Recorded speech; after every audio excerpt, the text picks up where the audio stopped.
Hello everyone, welcome back to my YouTube channel. आज की class के अंदर अपन जो 5 अक्टूबर को फूल पत्ती वाली क्लास करवाई गई है तो इसका हैंड रिटन नोट्स के रूप में रिवीजन करेंगे। तो ये क्लास है वो आपके लिए वेरी इंपॉर्टेंट होने वाली है, क्योंकि इसके अंदर आपकी करंट अफेयर्स प्लस में जो स्टैटिक जीके है दोनों का रिवीजन हो जाएगा। तो ये क्लास आपको लास्ट तक देखनी है, क्योंकि लास्ट के अंदर जो आधुनिक इतिहास है उसका भी रिविजन करवाऊंगी। तो ये क्लास आपको लास्ट तक देखनी है। तो चलो अब बिना देर के आज की क्लास की शुरुआत करते हैं क्वेश्चन नंबर 1 से। WHO के द्वारा ही अनुशंसित मलेरिया वैक्सीन R21 या मैट्रिक्स एम है, इसका निर्माता कौन है? तो ऑक्सफोर्ड यूनिवर्सिटी प्लस में जो सीरम इंस्टीट्यूट है पुणे में, इन दोनों के सहयोग से ही इस वैक्सीन का निर्माण किया गया है। ये किसकी है? तो मलेरिया की वैक्सीन है। मलेरिया प्रोटोजोआ जनित रोग है, इसका वाहक है मादा एनाफिलीज, दवा है कुनेन जो कि सिनकोना से प्राप्त की जाती है, और प्रभावित क्या होता है? तो आरबीसी है वो इससे प्रभावित होती है। मलेरिया की फर्स्ट वैक्सीन है वो है मोस्क्यूरी से, और जो सेकंड वैक्सीन है वो है R21 या फिर मैट्रिक्स एम। इनका नाम है, दोनों का याद रख लीजिएगा। प्लाज्मोडियम प्रोटोजोआ है, ये फेल्सीफेरस है, इसके कारण ही सर्वाधिक मौत होती है। तो सर्वाधिक मौत किसके कारण होता है? तो फेल्सीफेरस के कारण, तो इसको भी याद रख लीजिएगा। मलेरिया उन्मूलन का लक्ष्य 2030 तक रखा गया है। विश्व मलेरिया दिवस 25 अप्रैल को मनाया जाता है। अब देखते हैं कि WHO की स्थापना 7 अप्रैल 1948 को की गई है। हेडक्वार्टर जिनेवा के अंदर है, और इसके वर्तमान में हेड है डॉक्टर टेड्रोस। कालाजार या लिस्मानिया, इसके वाहक कौन है? तो सैंड फ्लाई है। निद्रा रोग की वाहक, तो ये जो सीसी फ्लाई मक्खी है वो इसकी वाहक है। टीबी हारेगा देश जीतेगा का लक्ष्य 2025 तक है। वन वर्ल्ड टीबी समिट, तो ये वाराणसी उत्तर प्रदेश में हुई थी। टीबी का टीका BCG बेसिलस कोलमेट और गुरी, जो बेसिलस कोलमेट गुरी ये इसकी फुल फॉर्म है। कोविशील्ड जो वैक्सीन है इसका निर्माण किसने किया है? तो सीरम इंस्टीट्यूट के द्वारा किया गया था। वर्ल्ड वैक्सीन एक्सीलेंस अवार्ड है, किसको दिया गया है? तो जो भारत बायोटेक हैदराबाद, इसको दिया गया है, और इसके द्वारा कोवैक्सीन बनाई गई थी। तो ये कोविड-19 की वैक्सीन थी कोवैक्सीन, और जो कोविशील्ड है ये सीरम इंस्टीट्यूट के द्वारा बनाई गई है। इन दोनों को याद रख लीजिएगा। आगे देखते हैं क्वेश्चन नंबर 2। उससे पहले बता देती हूँ कि इस क्लास की जो PDF है वो आपको टेलीग्राम पे मिल जाएगी। टेलीग्राम का लिंक इस वीडियो के कमेंट सेक्शन के अंदर पिन कर दूंगी, तो वहां से आप इसकी PDF प्राप्त कर सकते हैं। नेक्स्ट देखते हैं क्वेश्चन नंबर 2। ICC विश्व कप 2023 का आयोजन भारत में किया जा रहा है। 5 अक्टूबर से इसकी शुरुआत हो रही है। पहला मैच है वो नरेंद्र मोदी स्टेडियम अहमदाबाद गुजरात के अंदर होगा, और किस टीम के मध्य? तो इंग्लैंड वर्सेज न्यूजीलैंड के मध्य खेला जाएगा। कौन से क्रम का है? तो 13वें नंबर का है ये। इसका शुभंकर है क्रिप्टोवर्स, तो क्रिप्टोवर्स है इसका शुभंकर है। तो मेल के अंदर टोंक है और फीमेल है उसमें है ब्लेंज। तो टोंक बैट्समैन को डिनोट करता है, और जो ब्लेज है ये बॉलर को। तो इन दोनों को भी थोड़ा याद रख लीजिएगा। वैश्विक राजदूत है, ये सचिन तेंदुलकर को नियुक्त किया गया है। सचिन तेंदुलकर हैं, ये 6 वर्ल्ड कप मतलब खेल चुके हैं, और 2011 का जो वर्ल्ड कप है वो विजेता भी हैं। ब्रांड एम्बेसडर शाहरुख खान को बनाया गया है। एंथम सॉन्ग है दिल जसन बोले, तो दिल जसन बोले हैं ये इसका एंथम सॉन्ग है। पहली बार तो 1975 के अंदर हुआ था। होस्ट इंग्लैंड था, विजेता वेस्ट इंडीज बना है। 2019 का विजेता है वो इंग्लैंड था। तो इसको भी याद रख लीजिएगा, वेरी इंपॉर्टेंट है ये। आगे देखते हैं 800 ऑटोबायोग्राफी किसकी है? तो मुथैया मुरलीधरन की है। एशिया कप 2023 का विजेता भारत है, किसको हराकर? श्रीलंका को। अंडर 19 T20 महिला वर्ल्ड कप, तो इसका आयोजन साउथ अफ्रीका के अंदर हुआ है, और विजेता भारत है, किसको हराकर? तो इंग्लैंड को हराकर। विश्व टेस्ट चैंपियनशिप का विजेता, तो ये 2nd बार हुआ है, विजेता ऑस्ट्रेलिया है, और हराया किसको है? भारत को। एशियन गेम्स महिला क्रिकेट के अंदर गोल्ड मेडल है वो भारत ने जीता है, और सिल्वर मेडल है वो श्रीलंका के द्वारा जीता गया है। आगे देखते हैं क्वेश्चन नंबर 3, वेरी इंपॉर्टेंट है। रसायन विज्ञान 2023 का नोबेल पुरस्कार है वो किसको दिया गया है?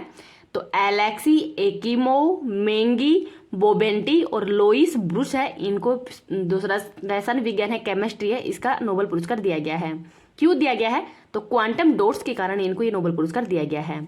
इसकी ट्रिक है एलेक्सी 1 टन रसीली मैगी लाई। तो एलेक्सी का मतलब एलेक्सी एकिमेव हो गया, और मैगी का मतलब मेंगी जो बोबेटी है, और लाई का मतलब लोइस बुर्स है। रसीली का मतलब रसायन विज्ञान है। तो ये इसकी क्या है? ट्रिक है। भौतिक वैज्ञानिक ट्रिक, तो इसकी भी ट्रिक देख लेते हैं। भांग पीकर फेरे लिए एनी ने प्रकाश के लिए। तो पीकर पिएरे एगोस्टिनो, फेरे फेरेंस क्राइज, एनी एनी एल हुइलियर। तो ये इनकी मतलब 3 जनों को भौतिकी का नोबेल पुरस्कार दिया गया था। मेडिसिन के अंदर तो इसकी ट्रिक है भूखा काका मेरी विष की दवाई में मिलाकर पी गया। तो भूका का मतलब हंगरी की रहने वाली है, काका का मतलब कैटेलिना कैरिनो, तो कैटेलिना कैरिनो ये हंगरी के रहने वाले हैं। मेरी मतलब यूएसए, और विस्की मतलब विसमैन, तो विसमैन है ये यूएसए के रहने वाले हैं, और कैटलिना कोरिनो है ये हंगरी के रहने वाले हैं। तो इन दोनों को मेडिसिन का नोबेल पुरस्कार दिया गया है। आगे देखते हैं, रेमन मैग्सेसे अवार्ड है, ये डॉक्टर रवि किन्नर को दिया गया है, और ये क्या है, फेमस ऑन्कोलॉजिस्ट हैं। नॉर्मन बोरलॉग अवार्ड है, ये स्वाति नायक को दिया गया है, और ये उड़ीसा की रहने वाली हैं। 53वां दादा साहेब अवार्ड है, ये वहीदा रहमान को दिया गया है। फर्स्ट भारतीय महिला गाला अवार्ड किसको दिया गया है, तो सुधा मूर्ति को दिया गया है। आगे देखते हैं क्वेश्चन नंबर 4, भारत जापान कोष है, ये जीका प्लस में NIFF है, इसके द्वारा ही शुरू किया गया है। तो NIFF की फुल फॉर्म क्या है, तो national investment and infrastructure fund है। तो इसकी हिस्सेदारी इसमें 49% है। जाइका तो जापान इंटरनेशनल कोऑपरेशन एजेंसी, तो इसकी हिस्सेदारी है, इसकी हिस्सेदारी 51% है। तो इसमें अधिकत पूंजी कितनी है, तो $60 करोड़ की है। उपयोग तो पर्यावरण एंड जलवायु परिवर्तन के अंदर इसका उपयोग किया जाएगा।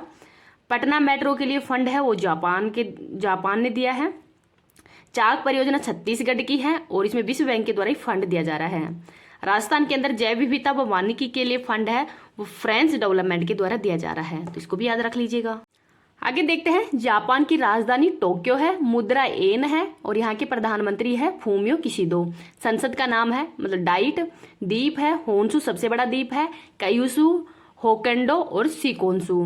G7 व क्वाड 2023 की बैठक है वो जापान के हिरोशिमा के अंदर ही की गई थी, तो इसको भी याद रख लीजिएगा। आगे देखते हैं क्वेश्चन नंबर 5, मिमेटिक एंजाइम्स का विकास है वो IISc Bengaluru, Indian institute of science जो बेंगलुरु है उसके द्वारा ही किया गया है। मतलब विकास करने का कारण क्या है, तो जो अपशिष्ट जल है उसके उपचार के लिए ही इसका विकास किया गया है। तो जो उद्योगों से जो वेस्ट वाटर निकलता है उसके उपचार के लिए ही। तो इसके अंतर्गत जो इफ्लूमेंट्स प्लस में जो मिमेटिक एंजाइम्स है उसमें सनलाइट है वो 10 मिनट तक प्रोवाइड करने के बाद में क्लीन वाटर है वो बन जाएगा। झीलों के अंदर खरपतवार को समाप्त करने के लिए कौन सा एयरबोट लॉन्च किया गया है, तो जलदोस्त। PET प्लास्टिक को तोड़ने के लिए एंजाइम, तो PET 46। लार के अंदर कौन सा एंजाइम है जो कि जीवाणु का भक्षण करता है, तो लाइसोजाइम। पेट के अंदर कौन सा एंजाइम है जो कि प्रोटीन का पाचन करता है, तो पेप्सिन। और अमाशय के अंदर जो दूध का पाचन है वो कौन सा एंजाइम करता है, तो रेरिन करता है, तो इसको भी याद रख लीजिएगा। आगे देखते हैं क्वेश्चन नंबर 6, विश्व अंतरिक्ष सप्ताह दिवस है वो कब मनाया जा रहा है, तो 4 अक्टूबर से 10 अक्टूबर के मध्य। इस बार की थीम है स्पेस एंड एंटरप्रेन्योर, ये इस बार की थीम है। तो 4 अक्टूबर ही क्यों, मतलब ये 4 अक्टूबर ही क्यों रखा गया है, तो 4 अक्टूबर 1957 को ही जो स्पुतनिक फर्स्ट है रूस का उपग्रह था जो कि विश्व का पहला उपग्रह है ये भेजा गया था। और 10 अक्टूबर 1967 को स्पेस का मैग्ना कार्टा भी कहा जाता है। इस वजह से 4 अक्टूबर से 10 अक्टूबर तक की डेट है वो रखी गई है। अब देखते हैं कि राष्ट्रीय अंतरिक्ष दिवस ये 23 अगस्त को रखा गया है, मतलब 23 अगस्त 2023 को पहली बार मनाना शुरू किया गया है, क्योंकि इसी दिन जो चंद्रयान थर्ड है उसका विक्रम है वो इसी दिन मतलब लैंडिंग किए थे चंद्रमा के साउथ पोल पर। तो इस वजह से 23 अगस्त को राष्ट्रीय अंतरिक्ष दिवस को मनाया जाएगा। चंद्रयान थर्ड है वो कब लॉन्च किया गया है, तो LVM M4 बाहुबली नाम से भी जाना जाता है, इसके द्वारा 14 जुलाई को लॉन्च किया गया था। NVS 01 तो इसको GSLV F12 के द्वारा ही लॉन्च किया गया है, और ये नेविगेशन की 2nd पीढ़ी का फर्स्ट उपग्रह है। आज़ादी सेट व US 07 को SSLV D2 के द्वारा लॉन्च किया गया है। DS व SAR और तथा ल्यूमेलाइट है ये सिंगापुर के उपग्रह हैं, और इनको PSLV C56 के द्वारा तो DS SAR को लॉन्च किया गया है, और जो ल्यूमेलाइट है इसको PSLV C55 के द्वारा लॉन्च किया गया है। INS 2B को ये भूटान के उपग्रह हैं, और इनको PSLV C54 के द्वारा ही लॉन्च किया गया है।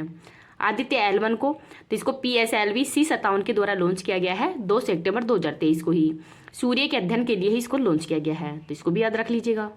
आगे देखते हैं क्वेश्चन नंबर 7, प्रोजेक्ट उद्यम का संबंध किससे है, तो ये भारतीय सेना से है, और इसका उद्देश्य क्या है, तो जो प्राचीन भारतीय ग्रंथ है उससे राजकौशल, युद्ध कौशल, कूटनीति आदि का ज्ञान इकट्ठा करने के लिए इस प्रोजेक्ट को लॉन्च किया गया है। और इसमें सहयोग है वो United institute service of India के द्वारा इसमें सहयोग किया जा रहा है। आगे देखते हैं, ऑपरेशन सद्भावना लद्दाख के अंदर शुरू किया गया है। प्रोजेक्ट क्लैप तो ये उत्तराखंड के अंदर ही लॉन्च किया गया था शिक्षा के लिए। उद्गम पोर्टल है ये RBI के द्वारा लॉन्च किया गया है। ऑपरेशन करुणा है, ये म्यांमार के अंदर लॉन्च किया गया है। ऑपरेशन कावेरी है, ये सूडान के अंदर लॉन्च किया गया था। ऑपरेशन दोस्त तो ये तुर्की के अंदर लॉन्च किया गया है। और ऑपरेशन जो गंगा है ये यूक्रेन के अंदर। ऑपरेशन देवी शक्ति है ये अफगानिस्तान के अंदर। तो इनको भी याद रख लीजिएगा। नेक्स्ट देखते हैं क्वेश्चन नंबर 8, वेरी इंपॉर्टेंट है। 19वें एशियाई खेलों के अंदर ही तीरंदाजी स्पर्धा में पहली बार गोल्ड मेडल है वो किसने जीता है? तो ज्योति सुरेखा व ओजस देव ताले हैं, इनके द्वारा ही गोल्ड मेडल जीता गया है। भाला फेंक के अंदर गोल्ड मेडल है वो नीरज चोपड़ा के द्वारा जीता गया है 88.88 मीटर के अंदर ही। और जो अन्नू रानी है उसके द्वारा भी गोल्ड मेडल जीता गया है। धोवा के अंदर गोल्ड, विश्व एथलेटिक्स, टोक्यो ओलंपिक, इन सब में गोल्ड मेडल है वो नीरज चोपड़ा के द्वारा जीता गया है। सिल्वर मेडल है वो किशोर कुमार के द्वारा जीता गया है। सिल्वर मेडल ही लवलीना बोरगोहन के द्वारा जीता गया है बॉक्सिंग के अंदर। फर्स्ट गोल्ड है वो शूटिंग के अंदर जीता गया था दिव्यांश, रुद्रांश व ऐश्वर्य के द्वारा। घुड़सवारी के अंदर ही 41 साल बाद गोल्ड जीता गया है। इससे पहले 1982 के अंदर जीता गया था। गोल्ड पदक जीतने वाली भारतीय महिला कौन है? तो इनका नाम है अदिति अशोक। 18वां जो एशियन गेम्स है इसका आयोजन कहाँ पे किया गया है? तो जकार्ता में। और इसमें भारत के द्वारा टोटल 70 पदक है वो जीते गए थे। तो इसको भी याद रख लीजिएगा। आगे देखते हैं क्वेश्चन नंबर 9। विश्व शिक्षक दिवस है वो कब मनाया जाता है? तो 5 अक्टूबर को। इस बार की थीम क्या है? तो शिक्षा के लिए शिक्षकों की जरूरत है, ये इस बार की थीम है। पहली बार 1994 को ही इसका आयोजन किया गया था। राष्ट्रीय शिक्षक दिवस 5 सितंबर को मनाया जाता है डॉक्टर सर्वपल्ली राधाकृष्णन जी की जयंती पर ही। विश्व हिंदी दिवस 10 जनवरी को। राष्ट्रीय हिंदी दिवस 14 सितंबर को। भारत के फर्स्ट उपराष्ट्रपति कौन है? तो सर्वपल्ली राधाकृष्णन जी हैं। और ऐसे कौन 2 उपराष्ट्रपति हैं जिनका कार्यकाल मतलब 10 वर्ष के लिए था? तो एक तो सर्वपल्ली राधाकृष्णन जी हैं और एक है हामिद अंसारी। भारत का एक उपराष्ट्रपति होगा, इसका उल्लेख संविधान के कौन से अनुच्छेद में किया गया है? तो अनुच्छेद है 63। उपराष्ट्रपति है वो राज्यसभा के सभापति होते हैं, तो इसका उल्लेख अनुच्छेद नंबर 64 में किया गया है। उपराष्ट्रपति के निर्वाचन के अंदर संसद के निर्वाचित व मनोनीत दोनों सदस्य वो भाग लेते हैं। इसमें विधानसभा के सदस्य वो भाग नहीं लेते, लेकिन राष्ट्रपति के चुनाव के अंदर संसद के केवल निर्वाचित सदस्य भाग लेते हैं और जो विधानसभा है उसके भी निर्वाचित सदस्य इसमें भाग लेते हैं। तो इसको भी याद रख लीजिएगा। क्वेश्चन नंबर 10 देखते हैं। बस Holi pashmina craft GI tag है वो किसको दिया गया है? तो जम्मू कश्मीर का है। तो जम्मू कश्मीर का जो कठुआ जिला है उसमें 100 साल से यही कार्य किया जा रहा है, तो इसके लिए जम्मू कश्मीर को जीआई टैग दिया गया है। भदवाहा राजमा सुलाई शहद जीआई टैग जम्मू कश्मीर का ही है। बसोली पेंटिंग जम्मू कश्मीर की है। और जो चिकरी लकड़ी है ये भी जम्मू कश्मीर की है। कम्बकम अंगूर तमिलनाडु का है। कारी इसादी आम कर्नाटक का है। सुंदरजाम मध्य प्रदेश का है। जीआई टैग है ये 1999 के एक्ट के तहत ही दिया जाता है, वाणिज्य व उद्योग मंत्रालय के द्वारा ही 10 साल के लिए दिया जाता है।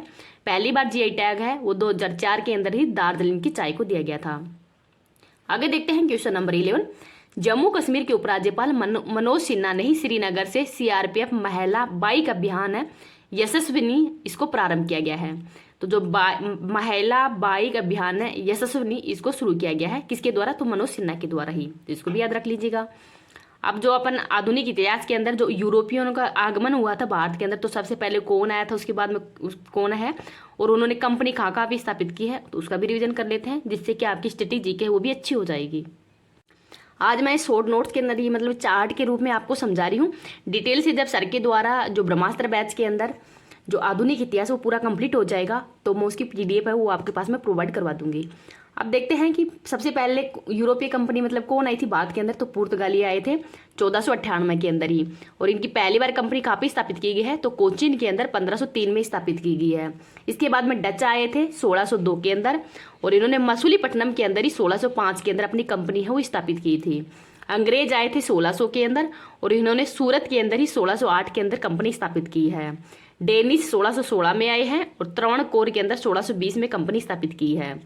फिर आए थे फ्रांसीसी 1664 के अंदर और इन्होंने भी सूरत के अंदर 1668 के अंदर अपनी कंपनी है वो स्थापित की गई है। तो सबसे पहले पुर्तगाली आए हैं, फिर डच आए हैं, अंग्रेज, डेनिश और फ्रांसीस, ये सबसे पहले आए थे। सबसे पहले आने वाले और सबसे बाद में जाने वाले कौन हैं? तो ये पुर्तगाली ही थे। तो इनका क्रम है वो याद रख लीजिएगा, डेट याद रख लीजिए कि कब कब आए हैं और उन्होंने पहली बार कंपनी है वो कहाँ पे स्थापित की गई है, तो इनका भी याद रख लीजिएगा। ये आपके मतलब एग्जाम के लिए वेरी वेरी इंपॉर्टेंट है ये। अब आज की क्लास है वो यहीं समाप्त होती है। आपको ये क्लास कैसी लगी है प्लीज़ कमेंट सेक्शन के अंदर बताना है। और आप प्लीज़ ज़्यादा से ज़्यादा क्लास को थोड़ा सा लाइक कर दिया करो, शेयर कर दिया करो, और अभी तक चैनल को सब्सक्राइब नहीं किया तो चैनल को सब्सक्राइब भी कर लिया करो, जिससे कि मेरा भी थोड़ा मोटिवेशन बढ़ जाए, मैं भी आपके लिए थोड़ा अच्छा अच्छा कंटेंट लेके आऊँ, जो सर करवा रहे हैं वो भी, और थोड़ा सा स्टैटिक जीके है उसका पार्ट भी मैं थोड़ा सा ऐड करके आपके लिए लेके आऊँ।